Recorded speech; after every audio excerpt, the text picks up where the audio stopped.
Welcome to Momentum Investing, property investing made easy. One of the world's top podcasts on property investing, bringing you the top experts in the field so you can learn firsthand what it takes to create passive income and take control over your financial future. Hi, and welcome to the Momentum Investing Podcast. I'm your host, Daniel Wood, and I'm very excited to have you here today. Many say that success is just a straight line, right? Many make it sound like they go from clarity to clarity and it's just they build from nothing in a couple of years. Well, success isn't always so easy. I've had challenges, I've had setbacks on my journey, and our guest for this episode, Kelly Forrester, shares a very, very powerful story about how she started up her lettings agency, built a massive company, huge success, completely changing the market before cash flow troubles set in. And a row of bad luck, bad decisions, bad circumstance turned her dream, her success, this amazing company into a total disaster that ended in bankruptcy. Now, is that the end of the story? Well, that's the question. What do you do when you get in a situation like that? To me, it's about how you handle it. In the United States, entrepreneurs go bankrupt all the time, and it's a part of their kind of education on their path. Now, in Europe, we kind of see bankruptcy as the ultimate failure. That means you're a failed entrepreneur, a failed person. Essentially, we see every setback as a failure. If you have a year where you've actually not grown, where your company has declined compared to the year before, well, that's a sign of impending doom. Now, in life, is the path always straight? Is the line always straight? No. We have our ups, we have our downs. And I think from this episode, you will learn what you can do when you've had that down. Also, how you avoid it. Kelly shares exactly what she went through, the challenges she had, the setbacks, and then what she's doing now to kind of turn her life around. And it's a very, very exciting, very powerful journey. Now, our mission in Momentum is to help you avoid some of the mistakes we made. I made a lot of mistakes. I got ripped off. I lost hundreds of thousands of pounds when I was just starting out my property journey. That's why we've created our courses. So if you want to start your property journey and learn some of our mistakes so you don't make the same ones, you can go to momentumgift.com and join our Introduction to Property Investing. If you've already gotten a little further on your journey, we'd be happy to invite you into our mentorship program, where we'll take you by the hand, guide you through these first mistakes, help you with your first deal, set up your team, and get everything done so that you might have a little smoother journey than we've had and that Kelly's had. You can go to getmomentummentor.com to apply. So getmomentummentor.com. Now, I hope you listen closely to this episode because it's going to be very, very powerful. I also hope you subscribe to the Momentum Investing Podcast because every week we're bringing on guests that have life lessons, experiences, that have specialized knowledge of the industry that can help you avoid some of the mistakes and have an easier journey to your success. Now, welcome to the episode, and let's get straight into the interview with Kelly. Welcome to the Momentum Investing Podcast. I am honored to be here with Kelly Forrester. Kelly, welcome to the show. Hello, nice to be here. Thank you. Yeah, no, great to have you. I mean, we met on Clubhouse. And we did. And you kind of fell into it, and we got talking. Yeah. And I asked you to come on the show because you've had a journey in this property world, and it started over a decade ago. So I'd love to, if you could share kind of that journey, because I know it's a powerful story that I know will resonate with a lot of people. So thank you. If you can share that, it would be so powerful. Thank you. So right back to when I was a tiny baby, my granddad actually was a multimillionaire and had lots of investment properties, as well as commercial. And I used to follow him around and just look up at him with such awe because of the opportunities that he was giving to his tenants. And back in those days, of course, they didn't have bank transfer. So he would walk around with me and we would collect rents. Oh, wow. So you actually got to meet the tenants and see it all. Yeah. So that was my first thing. And all through school, I never knew what I wanted to do. And I left home when I was just coming up for 15 through adversity. So very, very young. And I came up to a place here in the southwest of the UK when I was just 16 with nothing. So I walked into a shop, got a job, found a home, a rental place, and then started working. And I still didn't really know what I wanted to do. I came out of a pretty horrific relationship, and I was a little bit shy. And somebody said to me, "Why don't you see, if you could start becoming an estate agent?" And at the time I was 18, so, a very young girl, really. And you know what? It gave me so much confidence. I loved it. I realized that I was very driven. I performed really well to targets. I was very competitive and I loved the industry. I even loved the mortgage advisors and just seeing families, from young children right through to older OAPs kind of move. And I realized that it was my passion. My passion was people, and it was helping them to move into their new home. So I was 27 and I had decided that I wanted to try doing my own thing. Right. So this was in 2007. You were an estate agent for almost a decade before you took the step. I was, yeah, really successful. I won lots of the kind of branch negotiator, branch manager sort of awards, and I just really loved it. I thrived off of that environment. So yeah, it was natural really to want to try and do things on my own. Yeah. In the area that I was in, there was at the time like 45 other estate agents, so it was very competitive. I was actually the first female estate agent. And over the 13 years almost that I was in EA, I think there were 3 or 4 of us women. Right. So it was a very male-driven market. But me being me, I was very competitive, very innovative and disruptive, and I literally shook the market up. Right. How did you shake up the estate agency market? Well, firstly, I started doing things like being very transparent. So all of my team, we communicated in a way that, we didn't hide anything from our clients. We were very, very transparent. In fact, my agency was called Clear Property. Right.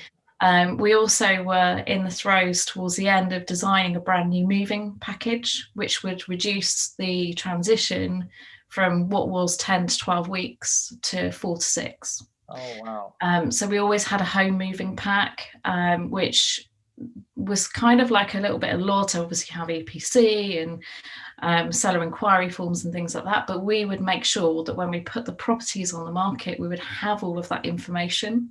Wow. So it just meant that it reduced the sales time. Right. But it was just by being really innovative with our marketing. We did a lot to help and support charities. One in particular was Age UK, probably because of my granddad, and I just love older people.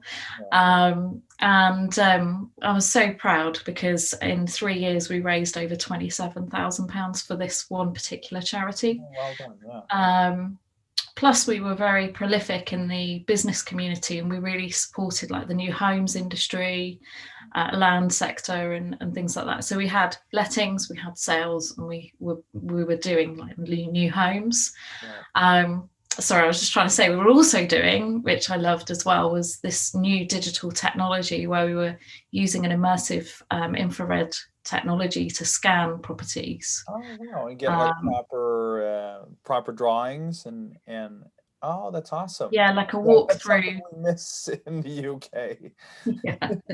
Yeah. It was. I mean, we just tried to do things that were a little bit ahead of the other agents, and it did pay off, and we did become very successful. And I went from starting a business from home in 2007 in the May, which was just me, to then moving and relocating twice to a position where we were a prestigious office, 8 staff, 14 subcontractors, and we were turning over just shy of £500,000. So, but the profits from that weren't as healthy as I'd liked, because every time I grew, I was investing in more staff, or so I wouldn't say that I was highly frivolous with the profits that were coming through. You weren't liquid, you were scaling. Yes, constantly scaling. Yeah. It took a lot of hard work and dedication. I put everything into building my business. And this is why actually I share this story, because I know what it takes to build an estate agency. And I know the hard work that goes into scaling up any business. Definitely. But it's grunt work the first few years, absolutely. But I wasn't necessarily wise to the risks, and I wasn't prepared, or didn't know what could potentially happen if things didn't go right and went wrong. So in June 2018, I experienced cash flow crisis. Right. And at the time, I'd just gone through a divorce, so I was all on my own with my kids, and it was a pretty scary time. I realised quickly that I couldn't afford to pay staff. I hadn't actually paid myself for a couple of months because it was getting a bit tight. I'd been let down by a member of staff. Right. And an entrepreneur, having said that, I had some of the ladies in my team that had been with me for over 10 years. So there was a lot of good stuff, but sometimes superstars and less than superstars. Well, your talent is one of the biggest things to drive your business forward. 100%. And if it goes wrong, there's only one person that can step in, and that's normally the business owner. And then that pulls a stress or strain in other areas of the business. And if said business owner is already in a pressured situation, it's hard. Oh, it can be really tough. I mean, that reminds me, it was a commercial from one of the major recruitment agencies in Sweden here. They ran an ad a while back, and it was an ad of Jesus welcoming a new disciple. And so he comes to the rest of the disciples. He just goes, "Hey, everyone, I got some great news. Here is Judas." And then the ad reads, "The wrong recruitment can be expensive." Just kind of your story just reminds me a little bit about that ad with, the right person is brilliant. The wrong person, it can get really tough. But so what happened there? You started realizing you couldn't make payroll. And you had to start letting people go. Yeah, I mean, it was a sequence really. The first thing that I did was I thought, right, what am I going to do? And it was really, really tough because, when you're a business owner and it's your baby, and a lot of the staff are your friends, or they become your friends, especially if you work with them for years and years, you have to make fast, quick decisions. And under an immense amount of pressure, that can be quite hard for a business owner to think clearly. And the problem as well is it's hard to confide in anyone, because if you confide in your employees, that they're going to start sharpening their CVs, and that will cause you to lose the best ones, the ones you need to save the ship. So it becomes very frightening even to confide in someone. Yeah, I didn't have anybody at all. So I was literally going into there was one day I can remember really clearly. I was so stressed, I'd forgotten where I parked my car. Right. And it was just literally coming out of the office thinking, God, from the outside world, they saw a successful, business owner, women in business, and yet inside I was completely and utterly breaking. Yeah. So the anxiety and the overwhelm was really getting to me, and I just couldn't remember where I put my car. Yeah. But going back to the team, decisions had to be made, and I tried to look outside of the box. So I sought for solutions, and I thought, right, who do I know that might be able to help invest in my business? Right. Because also, whilst this was going on, I was working on a new land and new homes project. And if that was all going to happen, it would have brought in another £345,000. Wow, that's a chunk of change. Significant, yeah. And so that was kind of, it should have happened, but it didn't. They were experiencing issues with soil contamination on their site, which meant that engineers and so forth had to be brought in, and that created a delay. But I had that in the back of my head that it would happen at some point very soon. So we just need to survive until I can get my payday. Yeah. Right. Yeah. So I was employing somebody to do my digital technology, and I just literally interviewed him, and I was like, I'm sorry, but I can't employ you. And that felt hard. Yeah. So things like that were happening, and it was really tough, emotionally. But I talked to somebody who was a serial, investor. He had 6 other businesses, so this wasn't his first. Yeah. An older gentleman, and he said, right, okay, let's have a chat. So I remember going with my lettings manager to go and see him. And she was the only person that I had confided in, because, as you said, we wouldn't want to alert everyone within our team. Yeah. But landlords were asking for their money, and the pressure was extreme. And so I wanted to make sure that she knew what was going on. So I was really honest with her. Right. Lots of tears. And we just said, right, let's go and do it. Let's go and speak to him. So we did. And anyway, after some conversations, he said, right, I'll pay the staff role, the payroll. And then we'll discuss, obviously, going into into partnership. Right. 50% shares were sold. Right. Company's house were informed. Things were signed. Investments were promised. Meetings were had. This carried on from June right through to December. So 6 months. Yeah.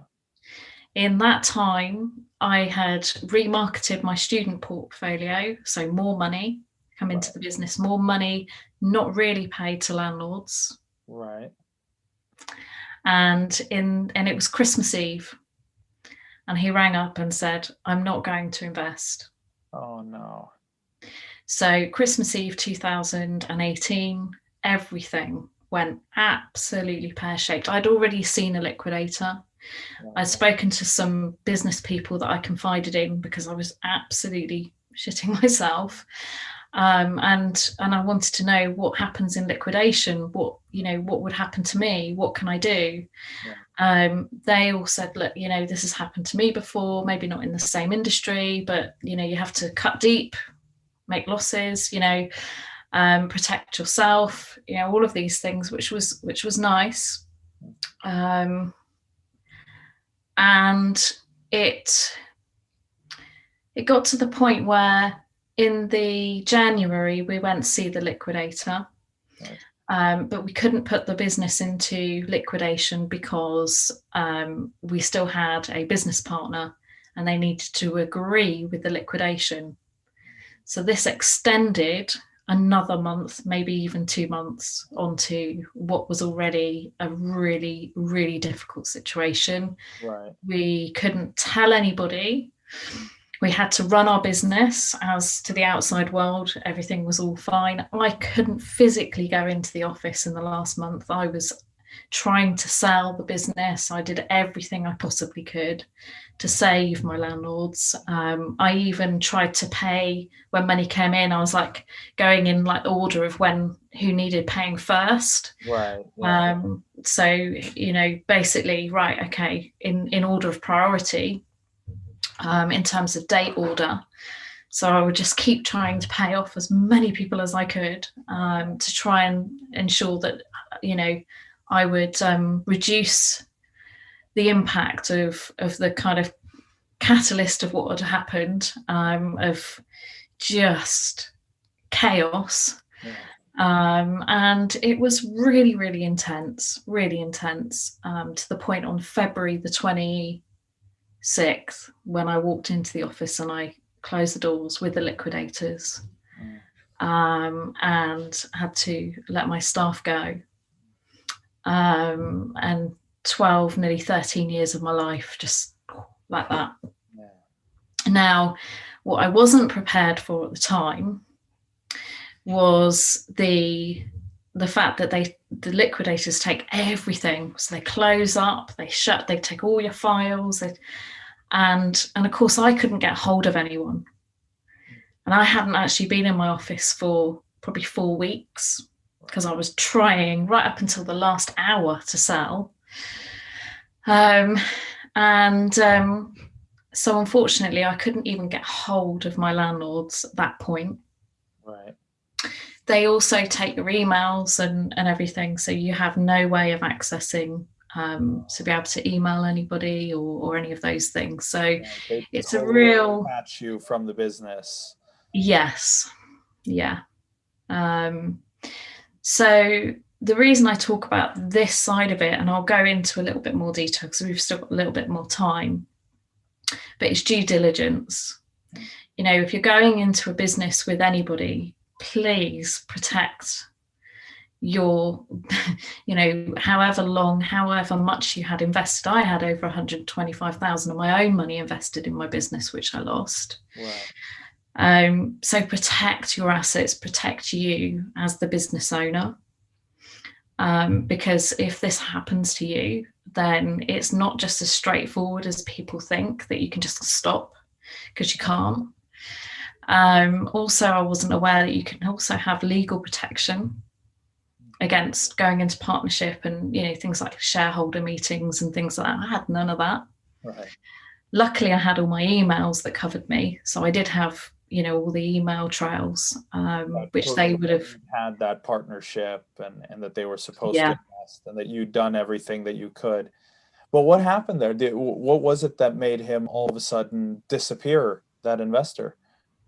Yeah, for him, he just said, I just don't want to invest in this business. There wasn't really an absolute alternative, you know, there wasn't a defining kind of moment where he said, this is the reason. He just said, no, it's not for me. I wish you all the best. Wow. And after stringing you along for 6 months, all of a sudden, I changed my mind. Yeah. To be honest, he had, I think, almost played a game. So one of his words were, be careful when you fall, because when you fall from a high place, you know, and just little things like that. So I think he almost saw my business as a trophy.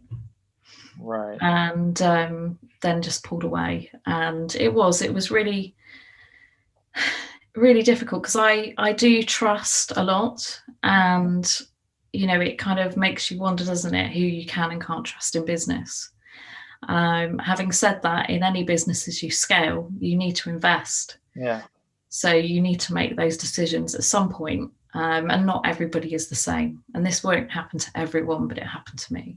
Yeah. So in the February the 26th, I closed. And as a result of that, I was then hugely attacked, brutally attacked by the press. Fraudulent estate agent, owes, you know, 300,000, left landlords, you know, and some of the landlords obviously had written in and said, oh, this agent, you know, unhappy. And I completely understand it. I completely get it.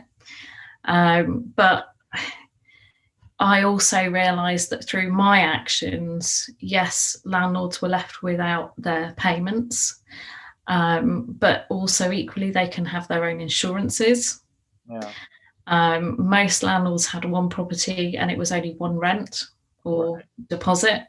And so it could have, if I was fraudulent, you would have taken a lot more. Yeah. And I had a yacht somewhere, you know, but that wasn't the case. And the liquidators and the people that investigated it saw that. They could see that I was just, every time I had a little bit of money, I would pay as many people as I could. And so they could see that I wasn't trying to, take money out for myself. You weren't trying to defraud anyone. You were just trying to. Definitely not. Trying to shut the holes in the ship, one plug at a time. Yeah. And it's not until you're in that situation you really you're like, what can I do? I don't have any collateral myself. I've got staff to pay. I can't just go in and say go, because you have to run a business. I mean, my overheads were nearly £40,000 a month. Right. So that doesn't just come from nowhere. And whilst said investor has left me for 6 months and it takes 2 months to liquidate, that's 8 months. Yeah, and that's the loss. That's the 300,000 right there. Yeah, I mean, it was more than that in the end, because I had a loan. Right. This is something else that I talk about. I took the loan out before any cash flow or anything. Took the loan out actually to renovate my office, and to invest in staff, and to try and kind of work myself to a point where I could work on my business rather than in it. Right. And so I actually personally guaranteed a hefty loan through Funding Circle. Right. And when everything went when everything so horrifically happened, I then couldn't afford to pay my loan back. And because of that, I also then had to go bankrupt. Oh, like personally? Yeah. Oh, right. Because of the personal guarantee. That loan, yeah. Which is something, again, that, and if you had foresight, not everybody obviously takes a loan out and expects to have their business fail, but there are business owners right now during COVID that have hit really tough times. Oh, of course, yeah. That will have signed a personal guarantee. Yeah. And you don't realise the consequence of that. So not only did I end up having to go bankrupt, I never had I had £13,000 loan, but that was it. I didn't have huge credit or anything like that. So it was a real big thing for me to have to go through that myself. Yeah. And then, of course, they take anything that you have, any assets. Yeah.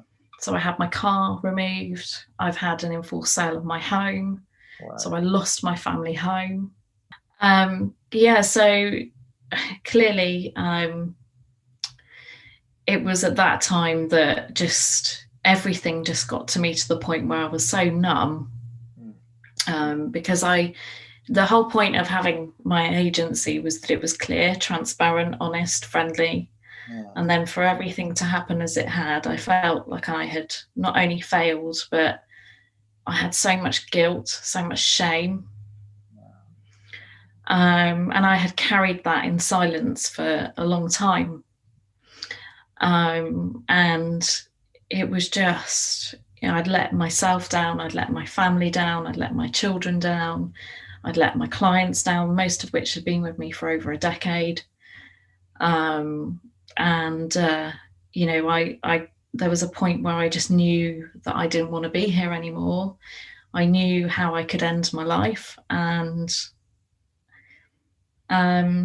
it got to that low, that broken mess, and it took a lot for me to try to start again, and to realize that not everything, I certainly wasn't trying to at any time be fraudulent. I could never persuade people to try to understand if they chose not to. Judgment is one of those things where you all have your own perception. Unless you're in the middle of the shitstorm, you don't really know what's happening, and you don't know what somebody's going through. And you don't know how hard they're trying either to survive or to put things right. Yeah. So you can only really live with your own truths. And that's what I had to learn to do, was to know that I had done everything I could. And yes, it wasn't how I wanted it to be or to end. Yeah. And my values were compromised during that process. But I had done everything I possibly could to try and, avoid the destruction the chaos that my business closure had left.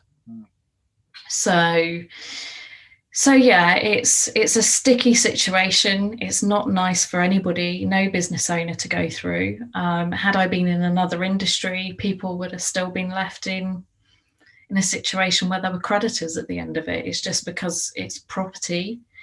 And unfortunately, in the property industry, it's not regulated, or wasn't to a certain extent here in the UK.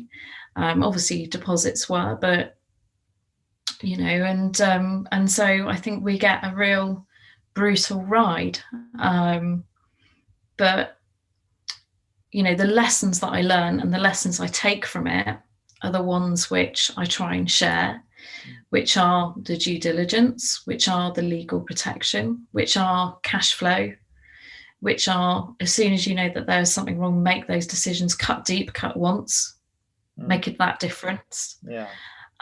Don't bury your head in the sand, although I never did, but the last month I just couldn't get into the office because I was so overwhelmed with anxiety. And if you're in that situation, you can't do anything else. But it's hard. It's really hard. And don't forget that if you sign a personal guarantee, if things go wrong, then you have to bear that brunt, and you do end up having losses. But it's taught me a lot about blind spots in business as well. And when you're scaling up and when you're growing as a business at such a rate, such a speed, your talent are so important to your team, to your growth, and knowing your own weaknesses. So if you're not particularly good at accounts, or if you're not particularly good at, I don't know, generating new business. As an entrepreneur, you have to be a master of all trades, but if there's an area that you're weak in, you need to get somebody else to make sure that they're doing that role for you. And you need to have that clear line of communication, so as you know exactly where you are. 100% agree. So, we're sadly about to wrap up, but I would love to hear, obviously you're back, right? What are you doing now? Yeah. Well, this is the thing, right? I didn't know what I wanted to do. I was totally broken, and I had to come back. And because I'm a survivor, I'm somebody that just throws my all into something. And people are the thing that really inspire me the most. So for me, it was about, right, how can I take what I've done, what I've learned, what I've endured, how can I put that to some good? So I started to train, develop, coach, mentor other business owners, sharing with them my story truthfully, and sharing my story as well online, so people could hear how it was for me. And what's happened over the last 2 years now is that, through sharing my truths, through standing in them, it has helped other people. It's inspired people, and I love it. And it's given me confidence to start to believe in myself again, because it was hard. It was really hard. But the good thing is that now I work with clients one-to-one. I also do training programs. I've got mentorships and masterminds that I do. I'm writing a book. I have a podcast show, which is Entrepreneur Truths. So we're talking about the things that people sometimes avoid. And looking in the mirror sometimes is really hard, because you see the things that you've done right and you're proud of, but you also see the things that you could have done a bit better or you got wrong. My hashtag is fuck fear, because I believe that, we can get ruled by fear, like I had, like fear of exposing. But actually, if we stand in our truths, that is the most important thing. So yeah, now has been quite interesting, because it's amazing how much I learned through those 13 years of actually having my own business and scaling up from nothing. and actually how consistent some entrepreneurs make the same mistakes, not to the extent that I had, but like earlier on in starting their businesses. A lot of us go through a lot of those challenges. I mean, cash flow issue is the plague of any entrepreneur, isn't it? Yeah. But if, I know people want to hear more, they can go to Entrepreneur Truth, your podcast. Where else can they connect with you? Yeah, so I've got a couple of interviews where I've actually shared that story. So they can obviously check that out on Entrepreneur Truth's podcast show. But also A New Entrepreneurial World is my website.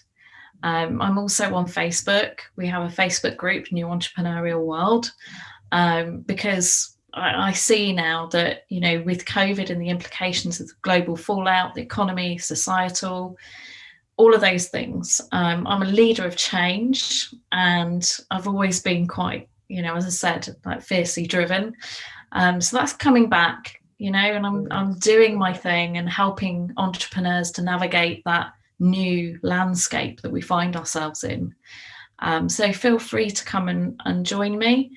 And I really do hope that, through my story, I know a lot of it is quite painful, and I have shared a lot, a few times, but it still sometimes gets to me, because nobody wants to fail in business. Nobody wants to leave people, out of pocket or through their business failure in that situation where they're owed money.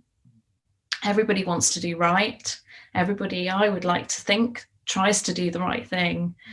But, it's sometimes when you think it's the end, it's actually just the beginning. And that's what I found. I love it. That's beautiful. I'm going to add all the links that you mentioned here in the show notes so people can find them easily. Thank you so much for joining us here today, Kelly. I'm looking forward to speaking to you again soon. Thank you, everyone, for listening. I got some exciting news for you in a moment, so stick with us. Thank you so much, and thank you for joining us. You're very welcome. Thank you, everyone. Powerful journey, isn't it? That is a truly powerful journey. If you want to avoid some of her mistakes, listen to what you learned here in the episode and make sure you take a different path, right? Learn and avoid. The smart person learns from their own mistakes. The wise learns from others. If you want to avoid some of the mistakes, we can also help you, of course. If you're just starting out your property journey, go to momentumgift.com to get the introduction to property investing. Now, if you've gotten a little further, if you have a little experience, but you want help building your team, taking that next step, and actually doing your first deal, apply for our mentorship program at getmomentummentor.com, and we're happy to help you take that next step. Now, next week, we got a really exciting episode. A good friend of mine, a Dutch investor called John Smits, is joining us on the show. John lives in the Netherlands, but he's started his own lettings agency in the UK. He's got a huge rent-to-rent portfolio, renting out them as service departments. He's also acquired multiple developments projects all over the UK. Amazing investor.